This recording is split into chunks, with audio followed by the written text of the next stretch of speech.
Salut! Ça y est, elles sont enfin passées les deux courses d'une semaine du début de saison qui nous permettent un échelonnage un peu plus important des forces en présence du peloton. Je parle bien sûr de Tirreno Adriatico et de Paris-Nice qui ont rendu leur verdict et qui nous permettent d'avoir une vision un peu plus globale de ce qui peut se passer par la suite.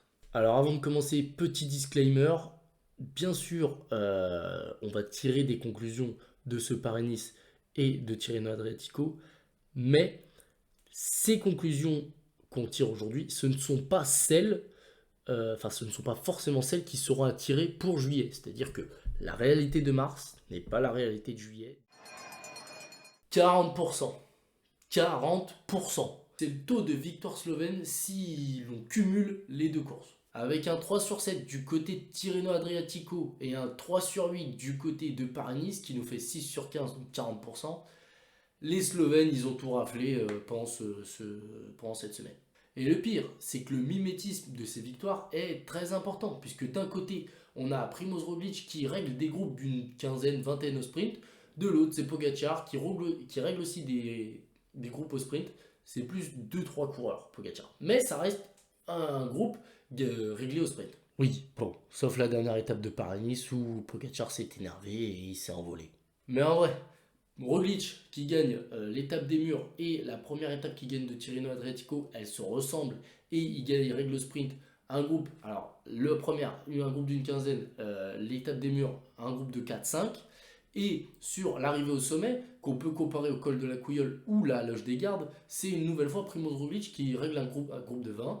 Là où Pogacar, sur ses deux arrivées au sommet, pareil, règle un groupe au sprint. Alors, enfin, à chaque fois, il bat Gaudu au sprint. Mais au début, ils étaient deux et ils étaient trois. Donc deux personnes, ça suffit à faire un groupe. Et l'ensemble de ces victoires leur ont permis de prendre beaucoup de secondes de bonification, à tel point que ça en devient même primordial afin de gagner ses courses. Ah oui, chaque année, ces courses, ce sont des courses qui se jouent à la seconde. Donc Pogacar l'a bien compris, il a pris les secondes dès les premiers jours de course, hein, même sur les étapes de plat. Et il a bien fait, puisque s'il ne l'avait pas fait avant la dernière étape, en tout cas s'il n'y avait pas eu de bonification du tout, avant la dernière étape, il serait arrivé 6 secondes derrière David Gaudu, puisqu'il lui a repris que 3 secondes en montagne, que David Gaudu avait fini 9 secondes devant Tadej sur le contre-la-montre par équipe. Donc en fait, finalement, heureusement qu'il a pris ses secondes de bonification parce que ça lui permet de prendre le maillot jaune juste après la loge des gardes, ce qui n'aurait pas été le cas s'il n'y avait pas eu ses bonifs. Et de son côté, Primoz Roglic, alors lui c'est encore plus important pour lui, puisque il prend 30 secondes de bonification avec ses 3 victoires, 3 x 10.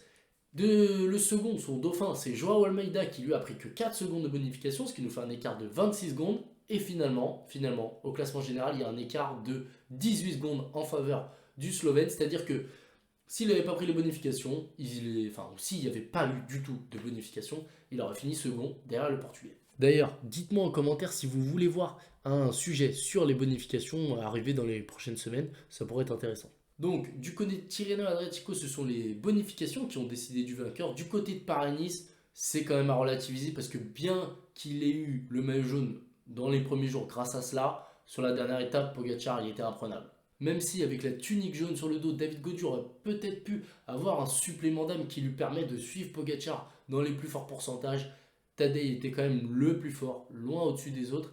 Et je pense que par conséquent, la loi du plus fort a été respectée et que quoi qu'il arrive, Pogacar aura remporté ce Paris-Nice.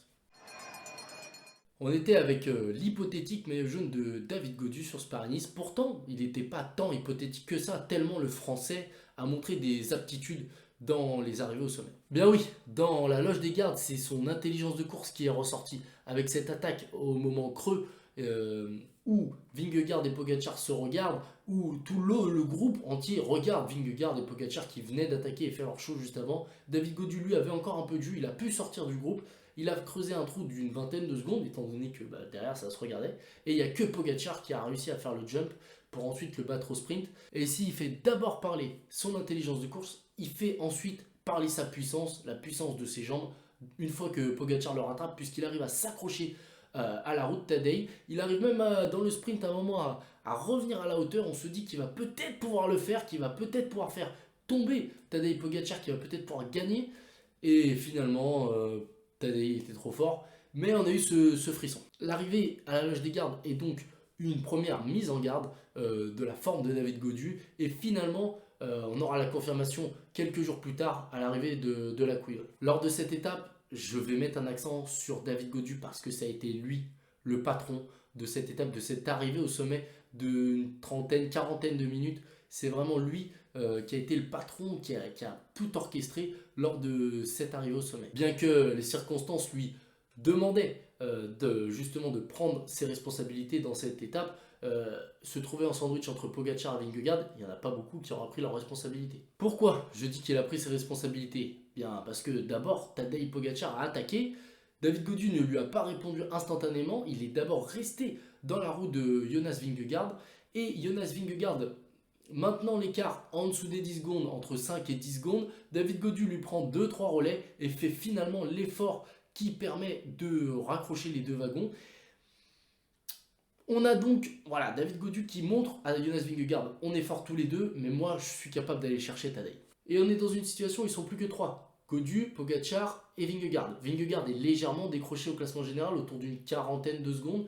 Et donc le duel attendu, il est entre Gaudu et Pogacar et il aura bien lieu. Et c'est Gaudu qui lance les hostilités puisqu'il attaque Tadej Pogacar, il attaque Jonas Vingegaard et il va mettre en difficulté le Danois, dernier vainqueur du Tour de France. Très rapidement, on va comprendre que en fait, le trio n'est qu'en fait un duo avec un homme qui est ramené à ce duo, c'est Vingegaard. Comme je vous l'ai dit dans la première partie de la vidéo, c'est Pogacar qui s'imposera, mais sur cette étape, sur cette montée, Gaudu a montré qu'il était le patron de ce trio, bien que c'est lui qui devait le faire, étant donné de sa place, mais c'était lui le patron.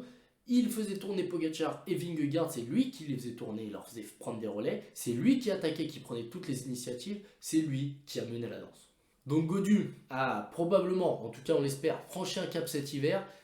On l'espère qu'il ne sera pas à 13 minutes des deux monstres lors du prochain Tour de France. On espère qu'il va pouvoir se rapprocher et même faire jeu égal sur certaines montées comme il l'a fait durant ce Paris-Nice. Et vous, David Gaudu sur le podium en juillet, vous y croyez? Dites-le en commentaire. Enfin, on va s'intéresser à un autre coureur qui a fait une belle impression, même si ce n'est pas été celui qu'on a le plus vu sur ce Tirreno Adriatico. Je pense que vous l'avez compris grâce au titre, c'est Enric Mas. Enric Mas qui se cache un petit peu, je trouve, depuis sa Vuelta l'an dernier, où il a complètement explosé pour moi, où il a pris confiance en lui et où il a pris conscience qu'il pouvait faire jeu égal avec les meilleurs, puisque finalement, il bat Remco Evenepoel dans la montagne, puisque sur la Vuelta 2022, si on enlève le contre-la-montre, si on enlève le temps des contre-la-montre, c'est Enric Mas qui gagne la Vuelta. Et cette suprématie lui a permis, je pense, de prendre énormément confiance en lui. Et on l'a vu dans l'étape des murs où il a attaqué, il a fait douter un petit peu Primož Roglič.